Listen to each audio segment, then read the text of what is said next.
뉴욕이 지금 난리가 났습니다. 넷플릭스 시청자 순위에서 미국의 히트작 나이트 에이전트와 더 리크루트를 제치고 한국 드라마 중증외상센터가 3위에 올랐기 때문인데요. 미국의 한 유명 평론가는 또 다시 한국 드라마인가라며 혀를 찼지만 아무도 예상하지 못했던 반전이 벌어졌습니다. 20년 전 방영된 대장금을 보고 충격에 빠진 이 평론가는 한국 드라마의 매력에 완전히 매료되어 버렸고 그의 블로그에 올린 대장금 리뷰는 단 하루 만에 수십만 조회수를 기록했다고 합니다.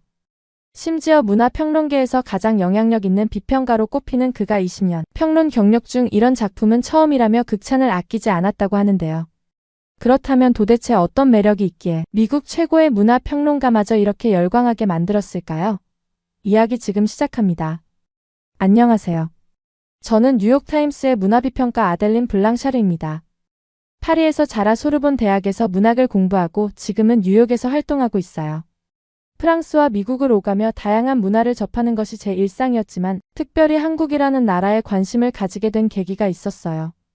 그날도 평소처럼 맨해튼의 제 사무실에서 문화면 원고를 검토하고 있었는데 한강 작가의 노벨 문학상 수상 소식이 들어왔어요.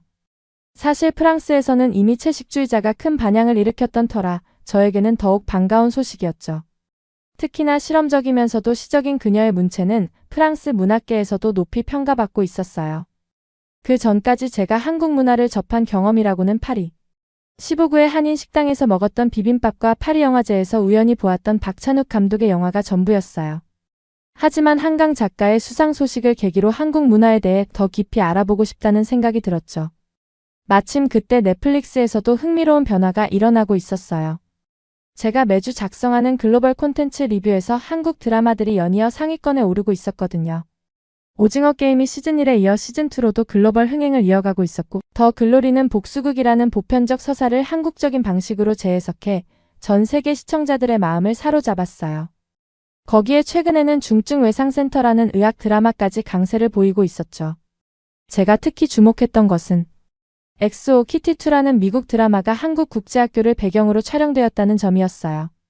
대표적인 미국 티네이지 로맨스물이 한국을 배경으로 선택했다는 것은 분명 문화적으로 의미 있는 변화였죠. 더구나 이 드라마가 오징어 게임2를 제치고 1위에 오르면서 한국이라는 배경이 글로벌 시청자들에게 더 이상 이국적인 소재가 아니라는 것을 보여주었어요. 프랑스 문화비평가로서 저는 이런 현상이 단순한 우연이 아니라고 생각했어요. 마치 1960년대 프랑스 누벨 바그가 전 세계 영화사에 새로운 바람을 일으켰던 것처럼 한국 문화도 지금 새로운 물결을 만들어내고 있다고 느꼈거든요. 한강 작가의 노벨 문학상 수상도 넷플릭스에서의 한국 드라마 강세도 모두 어떤 필연적인 흐름처럼 보였어요. 그래서 저는 한국 문화에 대해 더 깊이 있게 알아보기로 했어요. 처음에는 한강 작가의 작품들을 프랑스어 번역본으로 다시 읽기 시작했어요. 채식주의자의 독특한 은유와 상징, 소년이 온다의 깊은 역사의식, 흰의 서정적인 언어들. 이 작품들은 프랑스어로 읽었을 때도 원문의 힘이 고스란히 전해졌죠. 그리고 이런 문학적 성취가 어떻게 현재 한국 대중문화의 성공으로 이어졌는지 궁금해졌어요. 파리의 한 서점에서 우연히 접한 한 다큐멘터리 영상이 제 인생을 바꾸게 될 줄은 그때는 몰랐어요. 그것은 2000년대 초반 방영된 대장금이라는 드라마의 특집 다큐멘터리였는데 프랑스 공영방송에서 특별 편성한 것이었죠. 그 우연한 발견이 저를 완전히 새로운 세계로 이끌게 될 거라는 걸 그때는 전혀 상상도 못했어요. 문화비평가로서 제가 특히 흥미롭게 생각했던 것은 한국 문화가 가진 독특한 혼종성이었어요. 전통과 현대가 조화롭게 섞여 있으면서도 그것이 전혀 어색하지 않았거든요. 프랑스에서는 전통문화와 현대문화가 종종 대립되는 개념으로 여겨지는데 한국은 그 둘을 자연스럽게 융합하고 있었죠. 뉴욕타임스의 동료들과 이야기를 나누면서도 이런 생각이 더욱 굳어졌어요. 그들도 한국 문화의 부상을 단순한 유행이 아닌 새로운 문화적 패러다임의 등장으로 보고 있었거든요. 마치 90년대 영국의 브리팝이 그랬던 것처럼 한국 문화는 자신만의 색깔을 가지면서도 보편적 공감대를 형성하고 있었어요. 파리와 뉴욕을 오가며 문화비평을 하는 제 입장에서 한국 문화의 성공은 더욱 특별해 보였어요. 프랑스의 예술 영화나 미국의 블록버스터처럼 특정 장르나 형식에 국한되지 않고 다양한 장르에서 골고루 성과를 내고 있었거든요. 문학, 영화, 드라마, 음악까지. 마치 르네상스 시대의 피렌체처럼 모든 예술 분야에서 꽃을 피우고 있었죠. 특히 인상적이었던 것은 이런 성공이 단순히 서구 문화를 모방한 결과가 아니라는 점이었어요. 오히려 한국만의 독특한 정서와 미학을 지키면서도 그것을 현대적이고 보편적인 방식으로 표현해내고 있었죠. 이것은 문화평론가로서 제가 늘 고민하던 지역성과 보편성의 조화라는 주제와도 맞닿아 있었어요. 그래서 저는 대장금이라는 드라마에 더욱 관심이 갔어요. 이 드라마가 2000년대 초반에 이미 전 세계 91개국에 수출되어 큰 성공을 거두었다는 사실이 놀라웠거든요. 어떻게 조선시대 궁중을 배경으로 한 드라마가 이토록 폭넓은 공감대를 형성할 수 있었는지 거기에 담긴 비결이 궁금했죠. 그렇게 저는 대장금을 찾아보기 시작했어요.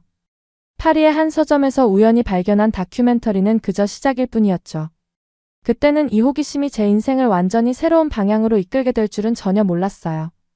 파리의 서점에서 발견한 대장금 다큐멘터리는 프랑스 공영방송 프랑스2에서 제작한 특집 프로그램이었어요. 처음에는 단순히 문화비평가로서의 호기심으로 보기 시작했지만 곧 저는 화면에서 눈을 떼지 못하게 되었죠.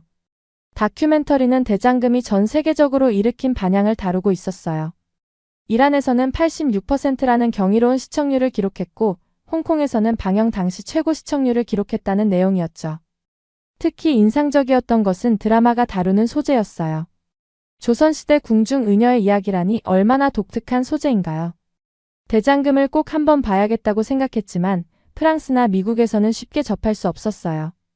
그러던 중 아시아 문화 콘텐츠의 글로벌 영향력을 주제로 한 컨퍼런스가 싱가포르에서 열린다는 소식을 들었죠. 마침 제가 발표자로 초청을 받았는데 이것은 대장금을 볼 수 있는 완벽한 기회였어요. 싱가포르에 도착하고 나서 컨퍼런스 일정 외의 시간에 현지 스트리밍 서비스로 드라마 시청을 시작했어요. 원래는 한두 편만 보면서 컨퍼런스 발표 자료에 참고하려고 했죠. 하지만 첫 회를 본 순간 저는 완전히 매료되고 말았어요. 가장 먼저 눈길을 사로잡은 것은 영상미였어요. 궁중 한복의 화려한 색감, 전통 건축의 우아한 곡선, 음식을 준비하는 장면의 섬세한 묘사까지. 마치 한 폭의 동양화를 보는 것 같았죠. 프랑스의 역사 드라마들이 주로 중후하고 어두운 톤을 사용하는 것과는 완전히 다른 미학이었어요. 싱가포르의 호텔룸에서 밤을 새워가며 드라마를 보면서 저는 이 드라마가 왜 아시아 전역에서 이토록 사랑받았는지 이해할 수 있었어요. 스토리텔링 방식이 놀라웠죠. 의술과 음식이라는 두 축을 중심으로 궁중 정치와 인간 드라마를 절묘하게 엮어내고 있었거든요. 특히 주인공 장금이 음식을 통해 병을 치료하는 장면들은 마치 추리소설을 보는 것처럼 흥미진진했어요. 컨퍼런스에서 만난 현지 미디어 전문가들도 대장금이 싱가포르 TV 역사상 가장 높은 시청률을 기록한 해외 드라마 중 하나라고 이야기해 주었어요. 그들과 이야기를 나누면서 이 드라마가 단순한 인기 콘텐츠가 아닌 하나의 문화 현상이었다는 것을 실감할 수 있었죠. 특히 인상 깊었던 것은 드라마가 보여주는 여성 인물의 성장 서사였어요. 서양의 역사물에서 여성은 주로 로맨스의 주인공이나 권력, 다툼의 피해자로 그려지는 경우가 많은데 대장금의 장금이는 달랐어요. 그녀는 자신의 재능과 노력으로 성장해 나가는 주체적인 인물이었죠. 컨퍼런스 기간 동안 저는 거의 모든 여가 시간을 드라마 시청에 할애했어요. 드라마가 보여주는 한국의 전통 의술과 음식 문화는 제게 완전히 새로운 세계였거든요. 음양오행의 원리를 바탕으로 한 치료법, 약재와 음식을 조화롭게 활용하는 방식, 그리고 그 속에 담긴 철학적 깊이까지. 이것은 단순한 전통 문화의 재현을 넘어서는 것이었죠. 문화비평가로서 저는 이 드라마가 어떻게 이토록 폭넓은 공감대를 얻을 수 있었는지 분석해보기 시작했어요.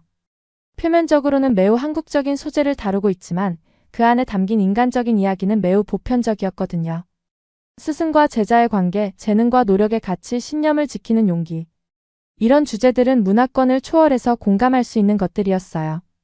싱가포르에서 뉴욕으로 돌아가는 비행기 안에서 저는 이 드라마에 대한 평론을 써야겠다고 결심했어요. 단순히 문화평론이 아닌 더 깊이 있는 분석과 함께 현대 한국 드라마의 성공과도 연결 지어보고 싶었죠. 그래서 저는 제 블로그와 유튜브 채널에 대장금에 대한 상세한 분석을 올리기로 했어요. 그때까지만 해도 이 결정이 예상치 못한 논쟁을 불러일으키게 될 줄은 전혀 몰랐답니다. 문화비평가로서 저는 이 드라마가 어떻게 이토록 폭넓은 공감대를 얻을 수 있었는지 분석해보기 시작했어요. 표면적으로는 매우 한국적인 소재를 다루고 있지만 그 안에 담긴 인간적인 이야기는 매우 보편적이었거든요.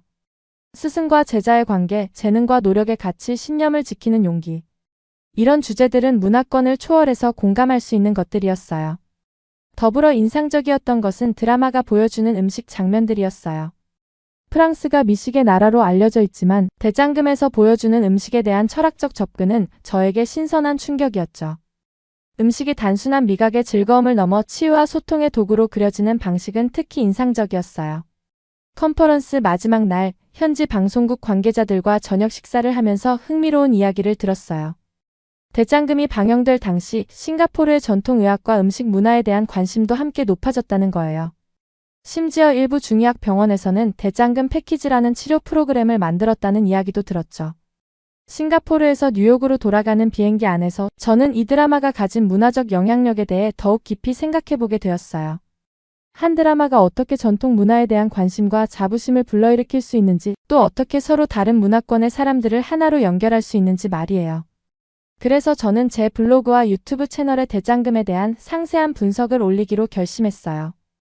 특히 현대 한국 드라마의 성공이 어떻게 대장금 같은 작품에 뿌리를 두고 있는지, 왜 한국 드라마가 전 세계적으로 사랑받게 되었는지에 대해 깊이 있게 다루고 싶었죠.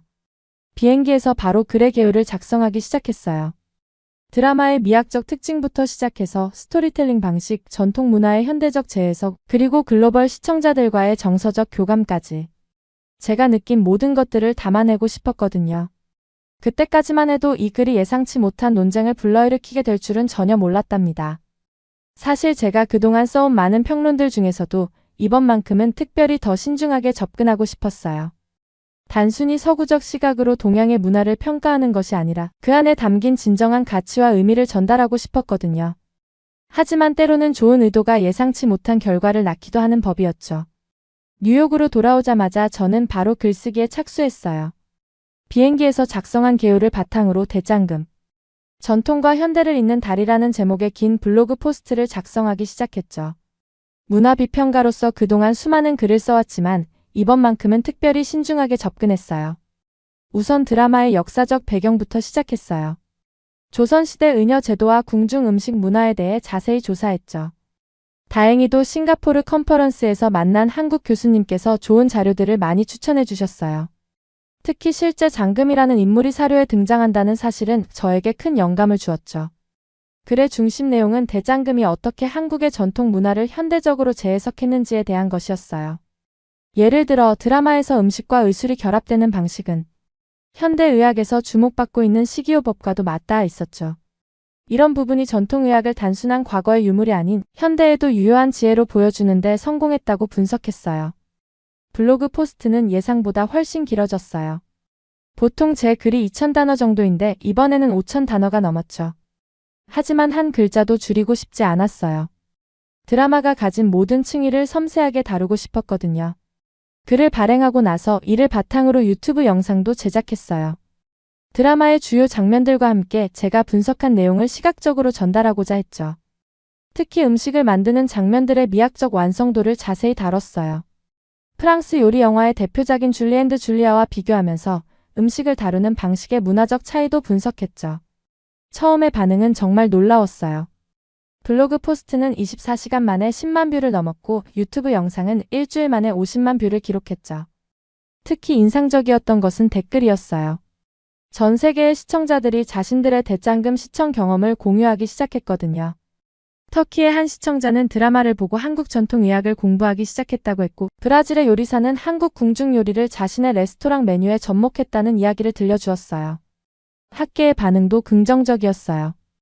여러 문화연구 저널에서 인터뷰 요청이 왔고, 아시아 문화를 연구하는 학자들이 저의 분석을 인용하기 시작했죠. 특히 제가 주목한 전통의 현대적 재해석 부분은 많은 공감을 얻었어요. 제 글은 프랑스어와 독일어로도 번역되어 유럽의 독자들에게도 소개되었어요. 특히 프랑스의 문화 매체들은 제가 프랑스 출신 비평가로서 동양 문화를 바라보는 시각에 큰 관심을 보였죠. 마치 제가 동서양 문화의 가교 역할을 하게 된 것 같았어요. 하지만 이런 성공이 계속될수록 어딘가 불안한 마음도 들었어요. 제가 과연 한국 문화를 제대로 이해하고 있는 것일까? 서구인의 시각으로 너무 단순화시킨 것은 아닐까 하는 고민이 들었죠. 그래서 저는 한국 문화에 대해 더 깊이 공부해보기로 했어요. 그러던 중 제 유튜브 채널에 중국어로 된 댓글들이 급증하기 시작했어요. 처음에는 단순한 관심인 줄 알았는데 점점 그 톤이 날카로워지기 시작했죠. 특히 디즈니 플러스의 새로운 중국 드라마 진수기와 관련된 논쟁이 시작되면서 상황은 전혀 예상하지 못한 방향으로 흘러가기 시작했어요. 처음에는 중국어 댓글이 늘어나는 것을 긍정적으로 받아들였어요. 대장금이 중국에서도 큰 인기를 끌었다는 것을 알고 있었기에 중국 시청자들의 관심은 자연스러운 것처럼 보였죠. 하지만 곧 상황이 달라지기 시작했어요. 디즈니 플러스에서 진숙이라는 새로운 중국 드라마가 공개되면서부터였어요. 처음에는 단순히 대장금의 영향을 받은 작품이려니 했죠. 하지만 드라마를 직접 찾아보면서 저는 깊은 고민에 빠졌어요. 단순한 영향을 넘어선 뭔가가 있다고 느꼈거든요. 그러던 중 제 유튜브 채널에 올라온 한 댓글이 폭풍의 시작이었어요. 당신은 한국 드라마를 너무 과대평가하고 있어요. 대장금은 사실 중국 전통의학과 궁중 문화를 표절한 작품이에요. 이런 논조의 댓글이 순식간에 퍼져나갔죠. 처음에는 차분히 대응하려 했어요. 문화비평가로서 저는 진수기와 대장금의 차이점을 객관적으로 분석한 새로운 글을 작성했죠. 의복의 차이, 음식 문화의 특징, 의술을 다루는 방식 등을 세세하게 비교했어요. 하지만 이 글은 오히려 더 큰 논란을 불러일으켰어요. 중국 SNS에서 제 글이 왜곡되어 퍼지기 시작했거든요. 심지어 진숙이 제작진이 인터뷰에서 제 글을 인용하며 서양의 저명한 문화비평가도 인정한 중국 전통의학의 우수성이라고 주장했다는 기사까지 나왔어요. 제가 쓴 글의 일부분만을 발췌해서 완전히 다른 맥락으로 사용한 거였죠. 상황은 점점 더 복잡해졌어요. 한국 네티즌들도 가만히 있지 않았거든요. 제 채널은 한국과 중국 네티즌들의 치열한 논쟁장이 되어버렸죠. 문화적 전유와 표절의 경계, 전통문화의 소유권 문제까지. 제가 의도했던 것보다 훨씬 더 복잡한 문제들이 수면 위로 떠올랐어요. 직장에서도 프레셔가 느껴지기 시작했어요. 뉴욕타임스의 동료들은 이 논란이 신문의 평판에 영향을 미칠 수 있다고 우려했죠. 심지어 일부 동료들은 제가 충분한 사전조사 없이 민감한 주제에 뛰어들었다고 비판하기도 했어요. 가장 힘들었던 것은 논란이 커질수록 제 글이 오히려 문화 갈등을 부추기는 게 아닐까 하는 죄책감이었어요.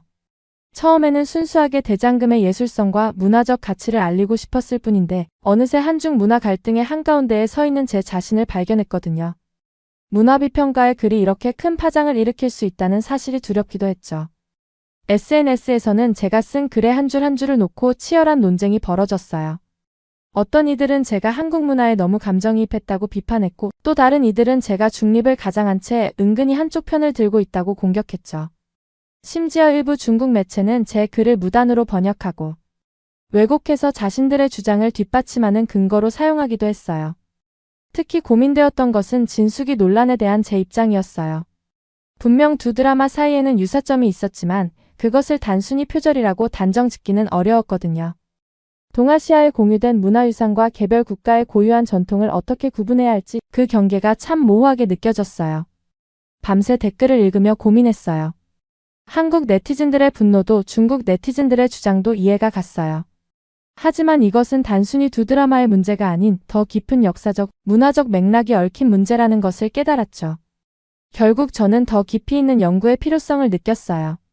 이 문제를 제대로 다루기 위해서는 한국의 역사와 문화에 대해 더 깊이 알아야 했죠. 그래서 저는 한국을 직접 방문하기로 결심했어요.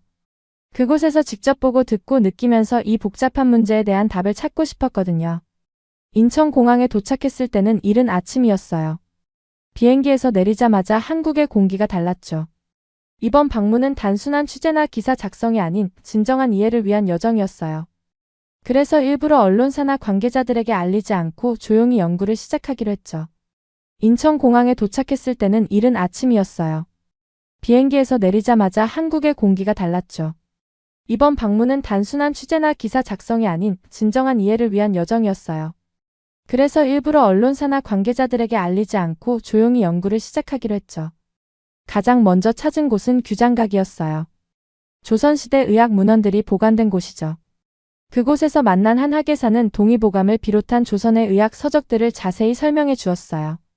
특히 인상 깊었던 것은 의학 서적들이 한자로 쓰여 있었지만 한글로 된 주석이 달려 있어 일반 백성들도 읽을 수 있게 했다는 점이었죠. 다음으로 방문한 곳은 한의학 박물관이었어요. 그곳에서 저는 놀라운 발견을 했죠. 조선시대 의녀들의 기록이 남아 있었는데 실제 장금이 시대의 의녀들이 어떤 교육을 받고 어떤 일을 했는지 상세히 나와 있었어요. 심지어 그들이 사용한 의료 도구들도 전시되어 있었죠. 특히 감동적이었던 것은 궁중음식연구원 방문이었어요. 그곳에서 저는 실제로 궁중 음식을 만들어보는 체험을 했는데 음식 하나를 완성하는 데 들어가는 정성과 철학에 깊은 감명을 받았어요. 재료를 손질하는 것부터 불 조절까지 모든 과정에 과학적인 원리와 철학이 담겨 있었죠. 한국의 전통 시장들도 돌아다녔어요. 제가 프랑스에서 자란 덕분에 시장의 중요성을 잘 알거든요. 양령시장에서는 한약재들의 향과 색에 매료되었고 광장시장에서는 다양한 전통 음식들을 맛보며 식문화의 깊이를 체험할 수 있었죠. 연구 과정에서 가장 큰 도움을 준 것은 한원로 한의사와의 만남이었어요. 그분은 40년 넘게 한의학을 연구하신 분이었는데 대장금에 나오는 의술이 단순한 드라마적 상상이 아니라는 것을 설명해 주셨어요. 특히 인상 깊었던 것은 음식과 약이 별개가 아니라는 한의학의 기본 철학이었죠. 또한 고궁박물관의 학예사님을 통해 조선시대 궁중 기록에 대해 자세히 알 수 있었어요. 의녀들의 선발 과정부터 그들의 일상생활, 의술 수련 과정까지. 이런 상세한 기록들이 대장금의 역사적 토대가 되었다는 사실을 알게 되었죠. 한 달간의 한국 체류는 제 시각을 완전히 바꿔놓았어요. 처음에는 단순히 드라마를 통해 본 한국의 전통 문화였지만 직접 보고 듣고 체험하면서 그 진정한 가치를 이해하게 되었죠. 특히 전통을 단순히 보존하는 것이 아니라 현대적으로 계승하고 발전시키는 한국의 모습이 인상적이었어요. 가장 큰 깨달음은 문화란 결코 한쪽의 소유물이 될 수 없다는 것이었어요. 동아시아의 문화는 오랜 세월 서로 영향을 주고받으며 발전해왔지만 각자의 고유한 특색을 가지고 있었죠. 대장금은 바로 그런 한국만의 독특한 문화적 정체성을 아름답게 표현해낸 작품이었어요. 이제 저는 더 이상 멀리서 바라보는 사람이 아닌 한국 문화의 진정한 이해자가 된 것 같아요. 음식과 의술이라는 보편적 주제를 통해 한국만의 독특한 이야기를 들려준 대장금은 제게 있어 더 이상 그저 하나의 드라마가 아닌 문화적 이해의 창구가 되었죠. 그리고 이런 경험을 통해 저는 문화비평가로서 더 깊이 있는 시각을 가지게 되었어요. 앞으로도 한국 문화의 진정한 가치를 세계에 알리는 가교 역할을 하고 싶다는 생각이 들었답니다. 한국에서의 한 달이 지나고 뉴욕으로 돌아왔어요. 수집한 자료들을 분석하면서 이 모든 논쟁이 결국 서로에 대한 이해 부족에서 비롯되었다는 생각이 들었죠. 저 역시 처음에는 너무 피상적으로 접근했던 것 같아요. 새로운 글을 쓰기 전에 제가 한국에서 만난 많은 전문가들의 이야기를 다시 되새겨 보았어요. 특히 인상 깊었던 건 한 문화재 연구원의 말씀이었죠. 문화는 물처럼 흐르는 것이에요. 경계를 넘어 서로 영향을 주고받지만 그 과정에서 각자의 색깔을 만들어내죠. 이번에는 좀 더 학술적인 접근을 시도했어요. 동아시아 전통 의술의 교류와 발전이라는 제목으로 제가 수집한 역사적 자료들을 바탕으로 글을 썼죠. 특히 각 나라의 의학 서적들이 어떻게 서로 다른 방식으로 발전해왔는지, 그 과정에서 어떤 독창성을 확보했는지를 중점적으로 다뤘어요. 글을 쓰면서 가장 신경 쓴 부분은 객관성이었어요. 어느 한쪽의 입장을 대변하는 것이 아니라 역사적 사실에 기반한 분석을 하려고 노력했죠. 각 문화권의 고유한 특성과 그것이 발전해온 과정을 존중하면서도 문화 교류의 긍정적인 측면도 조명하려 했어요. 이 글은 제 이전 글과는 완전히 다른 반응을 얻었어요. 학계에서는 문화 연구에 새로운 관점을 제시했다며 호평을 해주었고 여러 학술지에서 기고 요청이 들어오기도 했죠. 평소 제가 쓰던 대중적인 문화 평론과는 다른 결의 글이었지만 오히려 그래서 더 설득력이 있었던 것 같아요. 물론 여전히 부정적인 반응도 많았어요. 중국의 독자들 대부분은 여전히 자신들의 입장을 고수했고 일부는 더 강한 어조로 비판을 하기도 했죠. 하지만 그 속에서도 작은 변화가 보이기 시작했어요. 문화는 교류하며 발전한다. 각 나라의 독자적인 발전 과정을 인정해야 한다는 식의 균형 잡힌 시각을 가진 댓글들이 하나둘씩 보이기 시작했거든요. 비록 소수였지만 이성적인 토론이 시작되었다는 점에서 의미가 있었어요. 이 과정에서 저는 문화비평가로서 새로운 책임감을 느꼈어요. 단순히 현상을 관찰하고 평가하는 것을 넘어 서로 다른 문화 간의 이해를 돕는 역할을 해야 한다는 생각이 들었죠. 특히 서구의 시각으로 동아시아 문화를 바라볼 때는 더욱 세심한 주의가 필요하다는 것을 깨달았어요. 제 글은 여러 언어로 번역되어 다양한 나라의 독자들에게 읽히게 되었어요. 그 과정에서 흥미로운 점을 발견했죠. 각 나라의 독자들이 같은 글을 읽고도 전혀 다른 해석을 한다는 거예요. 이것은 문화적 관점의 차이가 얼마나 클 수 있는지를 보여주는 좋은 예시였어요. 이제 저는 새로운 도전을 준비하고 있어요. 전통 문화가 현대에 어떻게 계승되고 재해석되는지, 특히 대장금에서 시작된 한국의 문화적 자부심이 오늘날의 K-드라마 성공으로 이어지는 과정을 탐구해보고 싶어졌거든요. 이것은 단순한 연구가 아닌 문화의 생명력과 창조적 계승에 대한 이야기가 될 것 같아요. 새로운 도전을 시작하면서 저는 대장금부터 중증외상센터까지 이어지는 한국 드라마의 계보를 따라가 보기로 했어요. 처음에는 단순히 인기 있는 작품들의 연결고리를 찾으려 했지만 곧 더 깊은 무언가가 있다는 걸 발견했죠. 특히 주목했던 것은 스토리텔링 방식이었어요. 대장금에서 의술과 음식이라는 전문 분야를 대중적으로 풀어낸 방식이 현대 드라마에서도 계속 이어지고 있더라고요. 중증외상센터에서도 전문적인 의료 장면들이 인간적인 이야기와 자연스럽게 조화를 이루고 있었죠. 이런 발견을 바탕으로 한국 드라마의 진화 전통에서 현대로라는 새로운 글을 썼어요. 이번에는 좀 더 대중적인 톤으로 많은 사람들이 공감할 수 있게 작성했죠. 전통 의술을 다룬 대장금부터 현대의학을 다룬 중증외상센터까지 한국 드라마가 어떻게 진화해왔는지 설명했어요. 놀라웠던 것은 이 글에 대한 반응이었어요. 이전의 논쟁적인 분위기와는 완전히 달랐죠. 많은 독자들이 자신들의 드라마 시청 경험을 공유하기 시작했어요. 터키의 한 독자는 대장금을 보고 한의학을 공부하기 시작했다가 지금은 중증외상센터를 보며 응급의학에 관심을 가지게 되었다고 했죠. 특히 인상적이었던 건 젊은 세대들의 반응이었어요. 그들에게 대장금은 부모님 세대의 드라마였지만 제 글을 통해 새로운 시각으로 바라보게 되었다고 했죠. 현대 드라마의 뿌리가 이런 작품에 있었다는 걸 알게 되면서 자국의 문화에 대한 자부심도 커졌다고 해요. 문화비평가로서 가장 보람찼던 것은 서로 다른 세대와 문화권을 이어주는 다리 역할을 할 수 있었다는 거예요. 대장금을 통해 한국의 전통 문화를 이해하게 된 사람들이 이제는 중증외상센터 같은 현대극을 통해 오늘날의 한국을 이해하게 된 거죠. 이 과정에서 저는 문화의 힘을 다시 한번 실감했어요. 좋은 이야기는 시대와 국경을 초월해서 사람들의 마음을 움직일 수 있다는 거죠. 대장금이 그랬고 지금의 한국 드라마들도 그렇게 하고 있어요. 제 유튜브 채널에는 이제 다양한 나라의 시청자들이 모여 한국 문화에 대해 이야기를 나눠요. 처음에는 격렬했던 논쟁도 이제는 서로의 관점을 이해하고 존중하는 대화로 바뀌었죠. 문화적 차이가 갈등의 원인이 아닌 새로운 이해의 출발점이 된 거예요. 이제는 제 블로그와 유튜브 채널을 통해 다양한 나라의 시청자들과 한국 문화에 대해 이야기를 나누고 있어요. 처음에는 격렬했던 논쟁도 시간이 지나면서 조금씩 서로를 이해하려는 대화로 바뀌어가고 있죠. 여전히 날카로운 의견 대립도 있지만 그 속에서도 문화적 차이를 이해하고 존중하려는 움직임이 보여요. 최근에는 대학에서 아시아 문화 관련 특강을 제안받기도 했어요. 제가 경험한 한국 문화와 드라마에 대한 이야기를 나누는 거죠. 한 학기 동안 젊은 학생들과 이야기를 나누면서 문화를 바라보는 새로운 시각들을 발견하게 될 것 같아요. 되돌아보면 대장금이라는 드라마를 통해 제가 이렇게 깊이 한국 문화를 이해하게 될 줄은 몰랐어요. 문화비평가로서 새로운 시각을 갖게 되었고 한 나라의 문화를 이해한다는 게 무엇인지 다시 생각해보게 됐죠. 이제는 매주 한 편씩 한국 드라마를 보는 게 제 일과가 되었어요. 단순한 리뷰가 아닌 그 속에 담긴 문화적 의미를 찾아내고 다른 나라 사람들과 공유하고 싶거든요. 앞으로도 계속해서 이런 문화적 소통의 기회를 만들어가고 싶네요.